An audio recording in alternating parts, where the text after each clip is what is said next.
మీరు ఈ ఏడాది ఇన్కమ్ ట్యాక్స్ రిటర్న్ అంటే ఐటీఆర్ దాఖలు చేశారా? ఒకవేళ దాఖలు చేసిన తర్వాత ఒక ఆదాయం చూపించడం మర్చిపోయాను, బ్యాంక్ వివరాలు తప్పుగా ఇచ్చాను, కొన్ని డిడక్షన్స్ క్లెయిమ్ చేయలేదు అని ఇప్పుడు గుర్తొచ్చిందా? అయితే ఆందోళన అవసరం లేదు. ఈ వీడియోలో రివైజ్డ్ రిటర్న్ అంటే ఏమిటి, బిలేటెడ్ రిటర్న్ అంటే ఏమిటి, రిఫండ్ ఎప్పుడు వస్తుంది, మరియు ఇన్కమ్ ట్యాక్స్ నోటీస్ రాకుండా ఏ జాగ్రత్తలు తీసుకోవాలో తెలుసుకుందాం. చాలామంది ఐటీఆర్ దాఖలు చేసిన తర్వాత కొన్ని తప్పులు గుర్తిస్తారు. ఉదాహరణకు వ్యక్తిగత వివరాల్లో పొరపాట్లు, ఏదైనా ఆదాయాన్ని చూపించకపోవటం, ట్యాక్స్ డిడక్షన్ లేదా ఎగ్జంప్షన్ క్లెయిమ్ చేయటం మర్చిపోవటం. ఇలాంటి పరిస్థితుల్లో సెక్షన్ 139(5) ప్రకారం రివైజ్డ్ రిటర్న్ దాఖలు చేసే అవకాశం ఉంటుంది. 2026-27 అసెస్మెంట్ ఇయర్కు సంబంధించి 2026 డిసెంబర్ 31 వరకు లేదా ఇన్కమ్ ట్యాక్స్ డిపార్ట్మెంట్ అసెస్మెంట్ పూర్తి చేసే వరకు ఏది ముందైతే దానిలోపే రివైజ్డ్ రిటర్న్ దాఖలు చేయవచ్చు. అవసరమైతే గడువు ముగిసే వరకు 1 కంటే ఎక్కువ సార్లు కూడా సవరించుకోవచ్చు. ఒకవేళ మీరు సాధారణ గడువులోపు ఐటీఆర్ దాఖలు చేయకపోతే ఇంకా అవకాశం ఉంటుంది. దానినే బిలేటెడ్ రిటర్న్ అంటారు. దీన్ని కూడా డిసెంబర్ 31 లోపు దాఖలు చేయవచ్చు.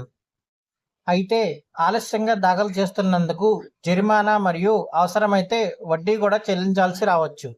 డిసెంబర్ 31 గడువు కూడా దాటితే కొన్ని సందర్భాల్లో అప్డేటెడ్ రిటర్న్ దాఖలు చేయవచ్చు. కానీ దీన్ని ఉపయోగించి రిఫండ్ పెంచుకోవటం లేదా కొత్త ట్యాక్స్ డిడక్షన్స్ క్లెయిమ్ చేయటం సాధ్యం కాదు. ఇది ప్రధానంగా అదనపు ఆదాయాన్ని వెల్లడించడానికి మాత్రమే ఉపయోగపడుతుంది. ప్రస్తుతం ఇన్కమ్ ట్యాక్స్ డిపార్ట్మెంట్ ఏఐ మరియు డేటా అనలిటిక్స్ను విస్తృతంగా ఉపయోగిస్తుంది. మీ ఐటీఆర్లో వివరాలు ఏఐఎస్, టీఐఎస్, ఫామ్ 26AS వాటితో సరిపోలకపోతే నోటీస్ వచ్చే అవకాశం ఉంటుంది. ప్రత్యేకంగా savings account interest, fixed deposit interest, dividend income, online gaming income వంటి ఆదాయాలను చూపించకుండా వదిలేస్తే సమస్యలు రావచ్చు.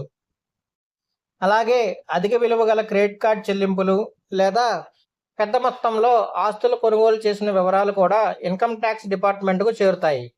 కాబట్టి మీ ఆదాయం మరియు ఖర్చుల మధ్య సరైన సంబంధం ఉండాలి. మీరు చెల్లించాల్సిన ట్యాక్స్ కంటే ఎక్కువ ట్యాక్స్ చెల్లించి ఉంటే రిఫండ్కు అర్హులవుతారు. సాధారణంగా ఐటీఆర్ను వెరిఫై చేసిన తర్వాత ప్రాసెసింగ్ ప్రారంభమవుతుంది.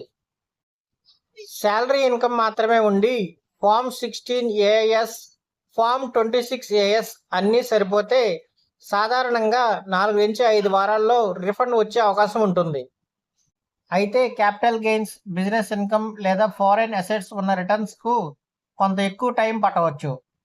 రిఫండ్ ఆలస్యం కావడానికి ముఖ్యమైన కారణాలు వెరిఫికేషన్ చేయకపోవటం, బ్యాంక్ అకౌంట్ను ప్రీ వ్యాలిడేట్ చేయకపోవటం, ఏఐఎస్, ఫామ్ 26AS మరియు ఐటీఆర్ వివరాల్లో తేడాలు ఉండటం, తప్పు బ్యాంక్ లేదా పర్సనల్ డీటెయిల్స్ ఇవ్వటం, పాత ట్యాక్స్ బాకీలకు రిఫండ్ను సర్దుబాటు చేయటం.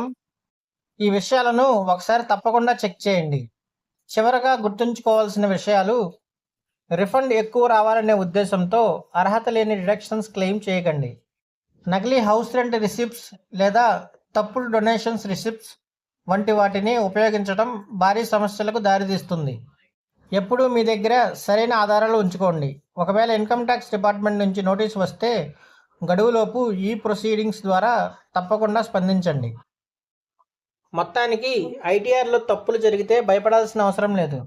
సమయానికి రివైజ్డ్ రిటర్న్స్ దాఖలు చేసి సరైన వివరాలు అందిస్తే అవసరమైన ఇబ్బందులను నివారించవచ్చు. ఈ వీడియో కనుక మీకు ఉపయోగపడితే లైక్ చేయండి. ఇప్పుడు దాకా ఛానల్ని సబ్స్క్రైబ్ చేయకపోతే వెంటనే సబ్స్క్రైబ్ చేయండి. Thank you.